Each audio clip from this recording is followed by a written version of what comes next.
Всем привет! Сегодня в видео я расскажу вам про своего нового помощника по дому. Это робот-пылесос для сухой уборки AirRobo P20. Дело все в том, что мой проект по ремонту почти завершен, и по факту остались только те работы, что я самостоятельно выполнить не смогу. Полы во всей квартире мной выведены в один уровень, и теперь сюда как никогда кстати просился именно робот-пылесос. Давно хотел испытать подобное устройство, и сегодня я расскажу про свои ощущения от этого нового для меня типа гаджетов. Данный пылик стоит в районе 15 тысяч рублей, что по рынку за сухую уборку весьма приемлемая цена. Вполне допускаю, что существуют варианты и дешевле, но здесь все кроется уже в деталях. В комплекте мы имеем само устройство, небольшую зарядную станцию, пару сменных кисточек, запасной воздушный фильтр, щетку для очистки и отдельный пульт управления. Наличие последнего, к слову сказать, для меня было важным, хотя для управления, разумеется, предусмотрена и фирменная программа. Как оказалось, не все модели в данном ценовом сегменте имеют в арсенале отдельные пульты, так что его наличие это определенно плюс. Сам пылесос визуально выглядит максимально стандартно, никаких супер отличительных особенностей по внешнему виду у него нет. Здесь разве что дизайн верхней крышки имеет своеобразную текстуру, а не гладкий сплошной пластик. По сути, перед нами огромная шайба на колесиках с бампером на подвесах и двумя активными щетками. Основная турбощетка неразборная, и как я понял, в околобюджетном ценовом сегменте это норма, так что придираться особо не стал. В своей конструкции она имеет как жесткую щетину, так и силиконовые спирали. Снимается для чистки она очень легко, а удалить намотавшиеся волосы и шерсть можно специальным безопасным лезвием из комплекта. Еще одним неоспоримым преимуществом перед другими моделями я бы хотел отметить большой контейнер для сбора мусора. Его объем составляет 600 мл.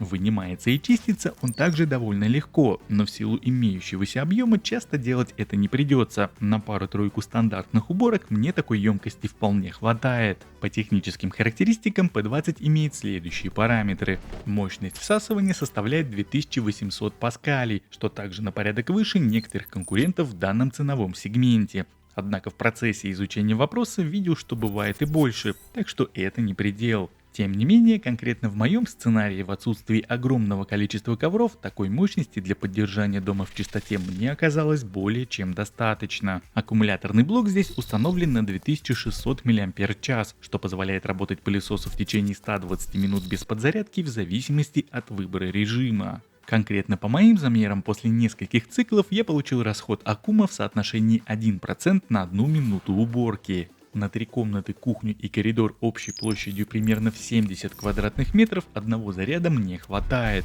При этом, если вдруг такое понадобится, то здесь имеется функция возврата на станцию для подзарядки, после чего пылесос автоматически продолжит дальнейшую уборку. Устройство оборудовано датчиками для горизонтального обнаружения препятствий и их обхода, а также на борту есть сенсоры определения высоты и система против падения. Данные примочки позволяют, к примеру, не упасть прибору с лестницы при уборке на 2-м этаже, если таковой имеется в наличии. У меня же квартира самая обычная, одноуровневая, но тем не менее функция такая здесь есть. В силу того, что в пылесосе отсутствует лазерный дальномер, или как его еще называют лидар, то карту помещения для уборки он строит по факту, в режиме реального времени. Таким образом, каждый последующий процесс сбора пыли для устройства как чистый лист. Это, конечно, приличный минус, ведь зная пространство, как мне кажется, время уборки можно было бы оптимизировать. Отсутствие лидара немного нивелирует тот факт, что высота корпуса здесь составляет всего 7,8 см, что в свою очередь позволяет проезжать пылесосу в более низкие ниши, если таковые имеются. Ну, конкретно в моем случае единственное такое пространство есть только в коридоре под диваном, где собственно теперь и живет сам пылесос с зарядной станцией. На самом деле это очень удобно, ведь в состоянии покоя его не видно, сидит он там себе и потихоньку заряжается. По факту же вся остальная мебель у нас в пол, начиная с кровати и заканчивая шкафами и комодами, так что высота прибора особо нам роли не сыграла. Вообще, если говорить о датчиках, то на борту в общей сложности имеется 24 группы, и в целом проблем с препятствиями и углами у пылесоса нет. Бывает, конечно, что он объекты не особо распознает, но даже если врезается, то делает это аккуратно и просто меняет свой маршрут. Здесь уже в дело вступает интеллектуальная гироскопическая навигация, что позволяет делать уборку более оптимальной. Помимо всего прочего, робот может преодолевать пороги до 2 см.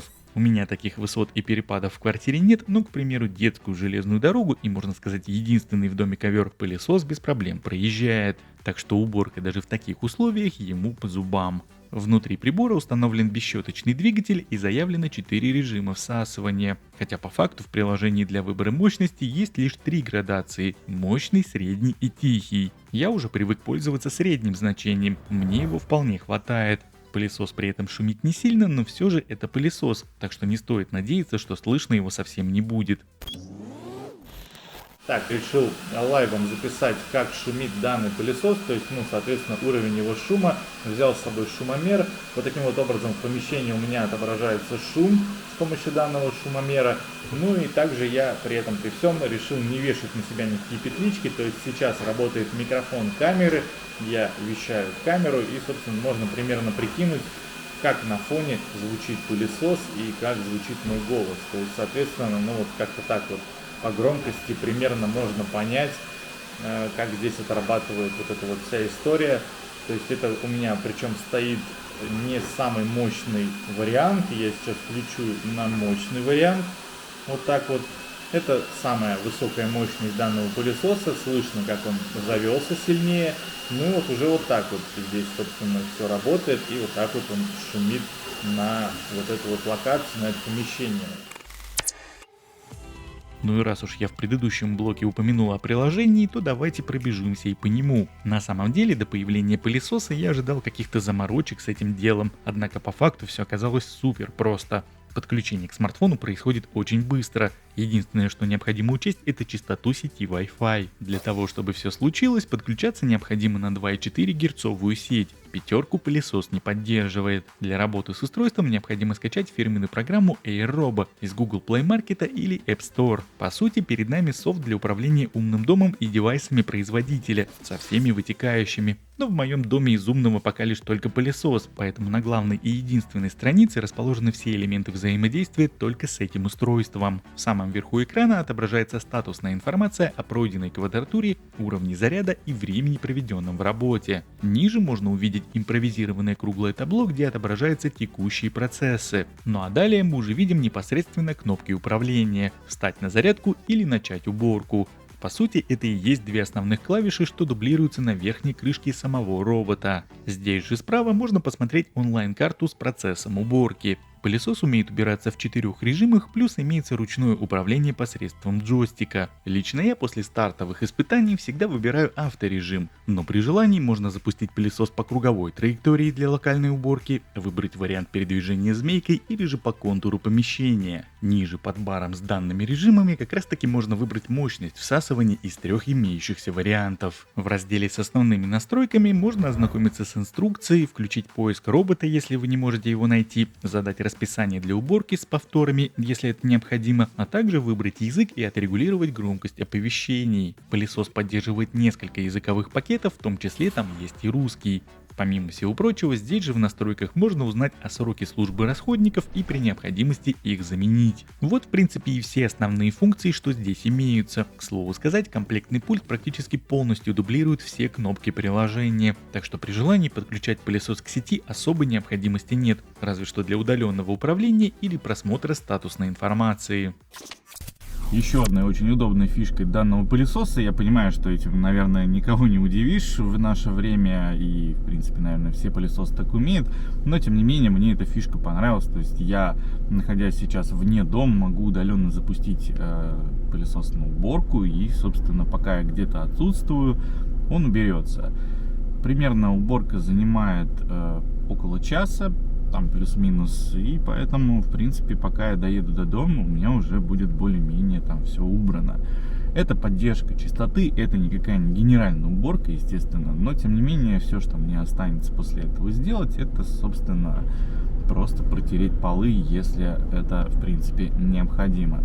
Ну и все, наш пылесос, собственно, поехал убираться, ну а я поехал по своим делам. Отдельным блоком хотелось бы коснуться влажной уборки, а точнее ее отсутствия не только в этой модели, но и вообще в целом при выборе. Лично я после всего, что прочитал, не особо приветствую данную историю в роботах, а если точнее, то в роботах данной ценовой категории. Дело все в том, что реализация этого процесса посредством прикрепления к пылесосу мокрой тряпки имеет для меня 3 важных минуса. Первое — это уменьшение объема пылесборника, потому как воду куда-то надо добавлять. Второе — это углы, из которых никогда ничего не вымоется, ведь в большинстве случаев мы все предпочитаем жить в прямоугольных помещениях с прямоугольной мебелью. Ну и третий момент — это разница в напольных покрытиях жилых помещений и их отношение к влажности. Конкретно у меня на полу в кухне и коридоре лежит плитка, а в комнатах ламинат. И вот лично я для влажной уборки для каждого из покрытий всегда использую разное количество воды. Поэтому на данном этапе жизни мне проще после работы пылесоса все протереть самостоятельно. И я еще раз уточню, что речь идет про бюджетные модели, без больших станций, которые оборудованы резервуарами с водой и пылесборником. В таких приборах алгоритмы совершенно другие, да и рабочие органы зачастую вращаются. Возможно, на этот счет у вас мнение иное, я же здесь поделился своим.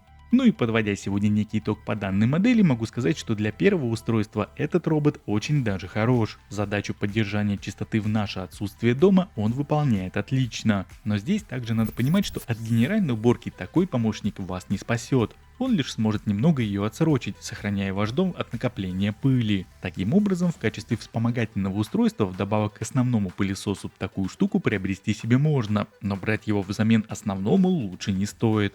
Штука хорошая, в меру мощная и для плюс-минус трехкомнатной квартиры вполне подойдет. Что же касается универсальных вариантов с влажной уборкой, особенно в данном ценовом сегменте, то свое мнение я уже озвучил чуть выше. Как по мне, лучше взять мощный сухой пылесос с большим контейнером, нежели переплачивать за влажную транспортировку пыли из одной комнаты в другую. Ну и на этой прекрасной ноте я, пожалуй, буду закругляться. Актуальную цену и где купить в России можно узнать по ссылке в описании. Спасибо, что посмотрели это видео, лайк, подписка по желанию и до встречи в следующих моих обзорах.